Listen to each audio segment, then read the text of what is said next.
నా కూతురిచ్చిన మాట నిలబెట్టుకోవడం కష్టం. ఏసీపీ గారి పాపని దత్తత తీసుకుంటానంటూ తప్పేముందమ్మా? ఆ పాప సంతోషంగా ఉండాలంటే అమ్మ కావాలి. ఆ అమ్మను నాలో చూసుకుంటుంది. నేను రావాల్సిన అవసరం లేదు. నేను లేకపోయినా నా అన్నున్నాడు. నా ఆనందానికి అడ్డుపడ్డారని తెలిస్తే నాతో పనిలేదు. మీ అంతు మా అన్నయ్య చూస్తాడు.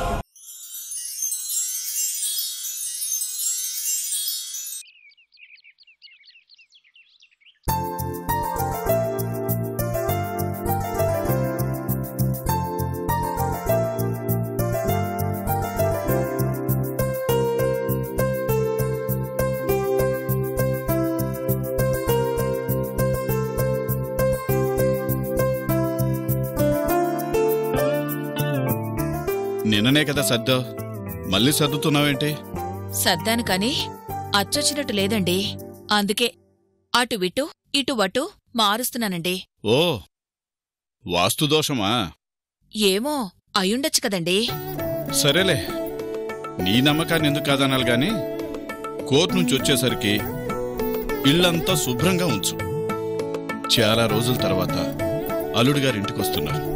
వచ్చేసరికి ఇల్లు ప్రశాంతంగా కనిపించాలి.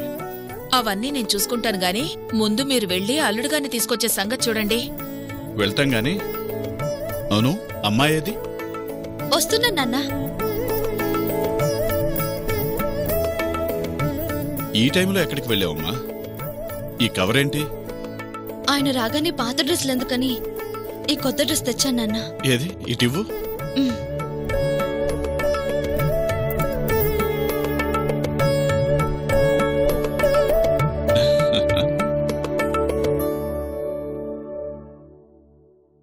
అల్లుడి గారికి బ్రహ్మాండంగా ఉంటాయమ్మా.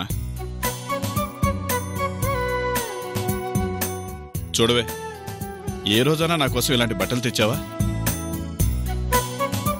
ఒకే చొక్కా రోజు వేసుకున్నా అర్థం కాకుండా ఈ కద్దరు తప్ప మీరు మరొకటి వాడరు కదా. అయినా ముసలోడికి దసరా పండగ అన్నట్లు ఈ వయసులో మీరు ఇలాంటి బట్టలు వేసుకుంటే ఏమన్నా బాగుంటుందా?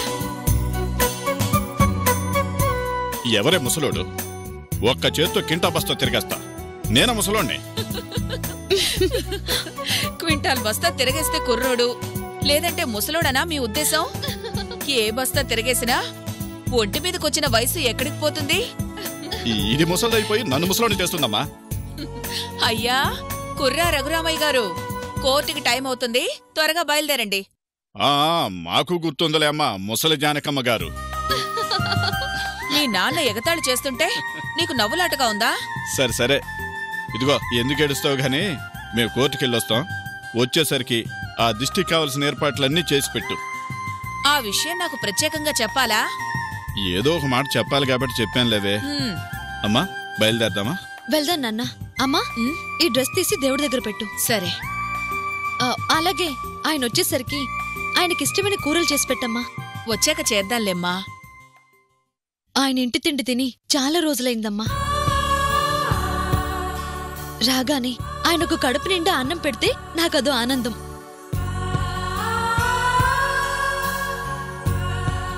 ఆయనకి గుత్తి వంకాయ కూర అంటే చాలా ఇష్టం. అలాగే దోసకాయ పచ్చడి, బంగాళదుంప వేపుడు. ఇన్నాళ్ళకి ఇంటికొచ్చే భర్తకి పప్పన్నం పెడతానంటావేంటే? అయ్యో, లిస్ట్ ఇంకా పూర్తవ్వలేదమ్మా, చెప్పు నువ్వు. నాన్ వెజ్ లో రొయ్యల వేపుడు, కొరమీను పులుసు, గోంగూర మటన్. ఇవన్నీ చేయమంటావా? హోటల్ నుంచి తెప్పించమంటావా? హోటల్ తిండి తినాల్సిన కర్మ ఆయనకేంటి? ఇంట్లోనే చేయమ్మా, ఆయనకి నచ్చింది తింటారు. మరీ ఇన్నా? ఇవేంటమ్మా, ఇంకా చాలా ఉన్నాయి.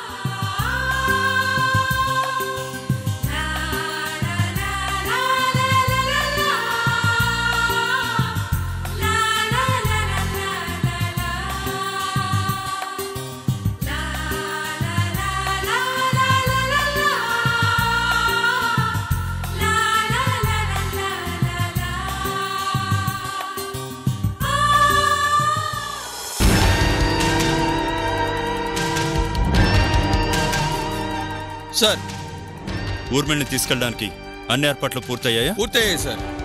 సెక్యూరిటీ చెప్పింది చెప్పినట్టు అరేంజ్ చేసావా? చేశాను సార్.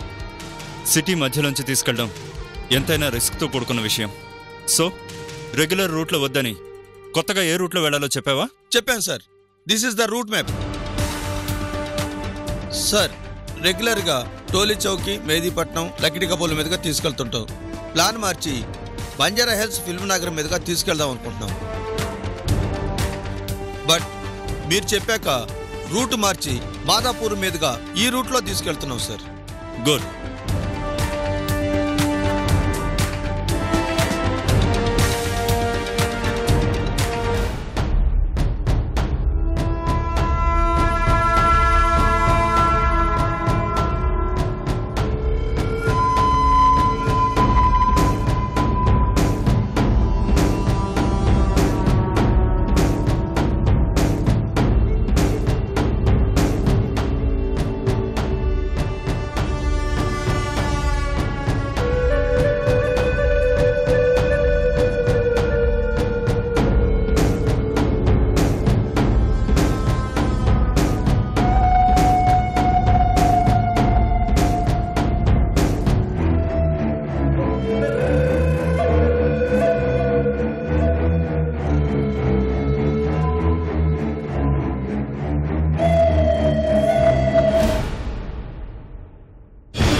కోర్టుకు టైం అయింది, పద. అక్కడే అందరం నీకు గ్రాండ్గా సెండ్ ఆఫ్ ఇచ్చి పంపిస్తాం. రేపటి నుండి తమరికి చెప్పకూడతో రాజభోగమే. చివరిసారిగా చెప్తున్నాను, ఆలోచించు. లైఫ్ సెటిల్ అయిపోతుంది. ఒకరి లైఫ్ నాశనం చేస్తే వచ్చే సెటిల్మెంట్ నాకు అవసరం లేదు. బ్రతకడం నేర్చుకో మీసాలు. ఇస్తాను అన్నది సరిపోదంటే చెప్పు, ఎంత కావాలన్నా ఇస్తాను. నా పనిలో నేను సిన్సియర్గా ఉన్నాను కాబట్టి మీసం మెలవేసి తిరుగుతున్నాను. నీలాంటి వాళ్ళు ఇసిరే ఎంగులు మెతుకులకి ఆశపడి బ్రతికే రకం కాదు నేను. నీ నిజాయితీ నీకు ఏమి ఇవ్వదు ఎస్ఐ. నువ్వు రిటైర్ అయ్యాక ఇచ్చే ప్రావిడెంట్ ఫండ్ కూడా నీ జీతంలోంచి కట్ అవుతుంది. కానీ చచ్చేంత వరకు నిజాయితీగా పనిచేశానన్న తృప్తి మిగులుతుంది. నాకది చాలు. ప్రతి నిజాయితీకి ఒక రేట్ ఉంటుంది. నీ నిజాయితీ ఖరీదెంత చెప్పు, ఎంతైనా ఇస్తాను. నా నిజాయితీని కొనాలంటే నీ ఆస్తి సరిపోదు. వచ్చి వేరెక్కో. ఎంతైనా ఇస్తాను అంటున్నానుగా. సరిపోదంటున్నాగా. చెప్పంటున్నానుగా. నా నిజాయితీ ఖరీదు నేను చచ్చా కూడా జనాల్లో బ్రతికుండేంత ఖరీదు. నా నిజాయితీ ఖరీదు నా కొడుకు తన స్కూల్లో నన్ను హీరోగా చెప్పుకునేంత ఖరీదు. కొంటావా? కొనగలవా? డబ్బు కమ్ముడు పోయే నిజాయితీని చూసుంటావు, కానీ న్యాయానికి అమ్ముడు పోయే నిజాయితీని చూసుండవు.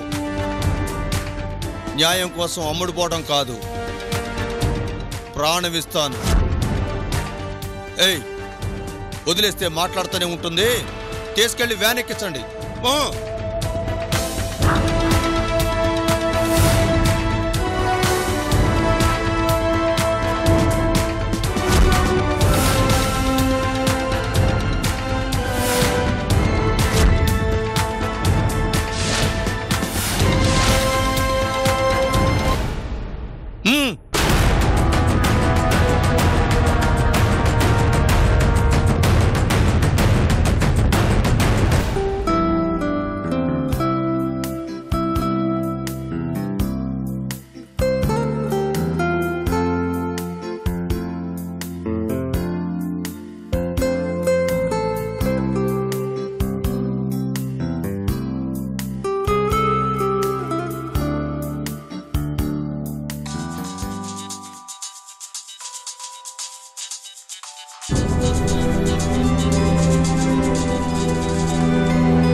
సార్ నేను సావిత్రిని. చెప్పు సావిత్రి. కోర్టుకు టైం అవుతుంది కదా, నిన్నంటే ఏదో అలా జరిగిపోయింది. ఈరోజు ఆయన్ని ఎప్పుడెప్పుడు చూద్దామా అనిపిస్తోంది. కోర్టుకు టైం అవుతున్నట్టుంది, బయలుదేరమంటారా? కోర్టుకి ఇంకా 1 hour టైం ఉంది. అంటే 1 hour ఆగి బయలుదేరమంటారా? బయలుదేరండి. మీరు ముందే వచ్చేస్తారు కదా, మీతో పాటు మేము వస్తాం సార్. సారీ, నేను రావడం లేదు.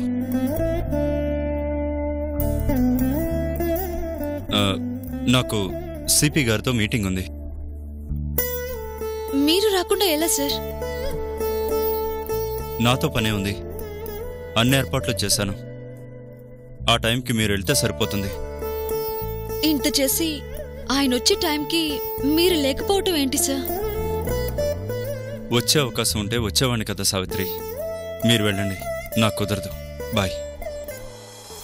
అది కాదు సార్.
ఇక్కడికి వస్తుంది.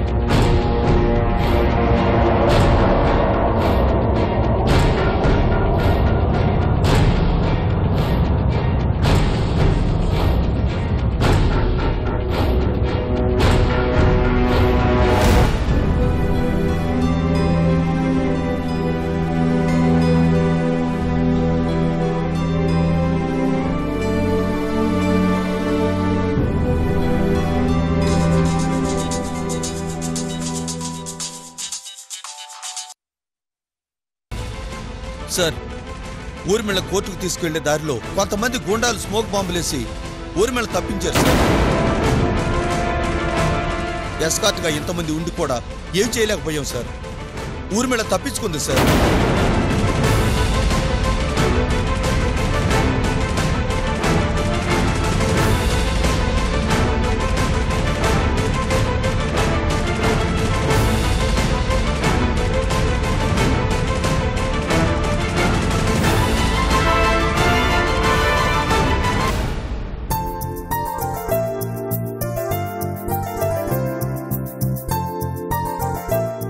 సావిత్రి, రామ్మా, కోర్టుకు టైం అవుతుంది. జానకి, జాగ్రత్త. అలాగేనండి. ఇదిగో మా గోపాలంగాడు కోర్టుకు వచ్చేసినట్టున్నాడు. రే గోపాలం, వచ్చేస్తున్నావురా? బయలుదేరారా? బయలుదేరుతున్నావురా. నువ్వేం కంగారు పడకు, 10 నిమిషాలు అక్కడుంటాం. రేయ్, చెప్పేది వినరా? అబ్బా, నీ కంగారు మేము రాలేదనేగా. వింటావా లేదా? మీరింకా బయలుదేరలేదు కాబట్టి రావాల్సిన అవసరం లేదు, ఇంటి దగ్గరే ఉండండి. అదేంట్రా, మళ్ళీ ఏమైంది? నేను వచ్చాక అన్ని విషయాలు చెప్తాను. అది కాదురా. వచ్చాక మాట్లాడుకుందామని చెప్తున్నాను కదా. మీ ఇంటికే వస్తున్నాను, సరేనా?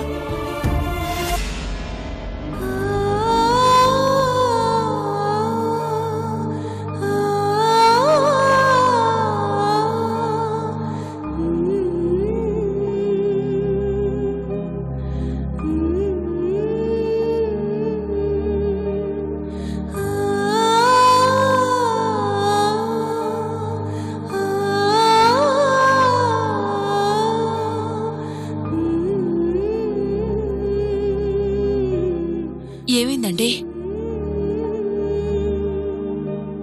మీరు రావద్దు, నేనే ఇంటికొస్తున్నాను అన్నాడు. రావద్దు అనటం ఏంటండి?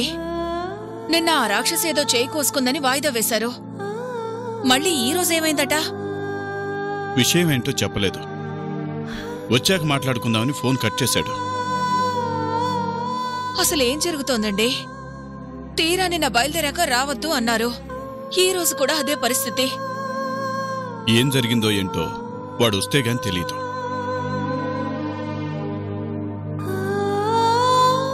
ఏంటి నాన్న ఇది?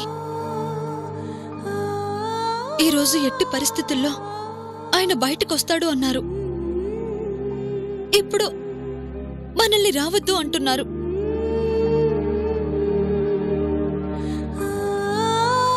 ఇంతలో మళ్ళీ ఏం జరిగిందంట నాన్న?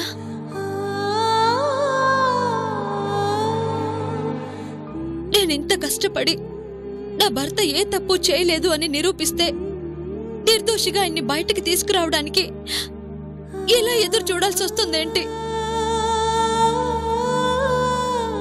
ఈ రోజు కూడా మనల్ని కోర్టుకు రావద్దు అన్నారంటే ఏం జరుగుంటుంది?